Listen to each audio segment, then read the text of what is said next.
ఐపీఎల్లో ఒకరినొకరు రెచ్చిపోతున్న గురు శిష్యులు. ముంబై ఇండియన్స్లో గురు శిష్యులు అయినటువంటి రోహిత్ శర్మ, అదేవిధంగా సూర్యకుమార్ యాదవ్, ఈ ఇద్దరు స్టార్ ఆటగాళ్ళు ఒకరినొకరు రెచ్చిపోతున్నారు. అయితే ప్రస్తుతం గత ఐపీఎల్ లేనటువంటి ఫామ్లో అదరగొడుతున్నటువంటి మన రోహిత్ శర్మ ఇప్పుడు ఆ టాపిక్ మారని చెప్పాలి. ఎందుకంటే T20 వరల్డ్ కప్ ముందు ఉన్న నేపథ్యంలో రోహిత్ శర్మ ఆడుతున్న విధానం చూసిన అభిమానులు అవురా అనిపిస్తున్నారు. ఎందుకంటే సుమారుగా 11 సంవత్సరాల తర్వాత సెంచరీ కొట్టి అందరి అభిమాన మనసులో గెలుచుకున్నటువంటి మన రోహిత్ శర్మ ఇక రీసెంట్గా అద్భుతమైన ఫామ్లో ఉంటూ అదరగొడుతున్నాడు. మరి హైయెస్ట్ రన్స్ కొట్టిన ఆటగాళ్ళు కూడా జాబితాలో కూడా మనోడు ఉండడంతో ఇప్పుడు గురు శిష్యులు బాగా ఆడుతున్నట్టు ఐపీఎల్ స్టాండింగ్లో మరి ముంబై ఇండియన్స్ శిబిరంలో ఆనందం వ్యక్తం చేస్తున్నారు. ఇక అదే కాకుండా ఇప్పుడు ఐపీఎల్లో హాట్ టాపిక్గా ఉన్నటువంటి రోహిత్ శర్మ, అదేవిధంగా సూర్యకుమార్ యాదవ్, ఈ ఇద్దరు స్టార్ ఆటగాళ్ళు టీమిండియాకి ఎంతో వెన్నుముకైన బ్యాట్స్మెన్లు. తప్పకుండా ఇద్దరు రాణించాలని చెప్పి మంచి ఫామ్లో రాని చెప్పి కోరుకున్న అభిమానులకు తప్పకుండా వీళ్ళిద్దరు ఫామ్లో రావడంతో ముంబై విజయాల బాట మరి కొనసాగుతుందని చెప్తున్నారు ఫ్యాన్స్.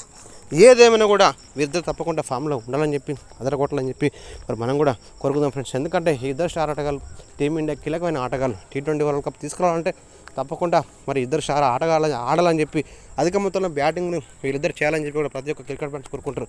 ఎందుకంటే టీమిండియాలో అంతటి ఫ్యాన్ బలంగా ఉన్నటువంటి రోహిత్ శర్మ కావచ్చు, సూర్యకుమార్ యాదవ్, ఈ ఇద్దరు స్టార్ ఆటగాళ్ళు ఆడినప్పుడు మనం వచ్చే రేటింగ్ చూస్తే మనకు అర్థమవుతుంది.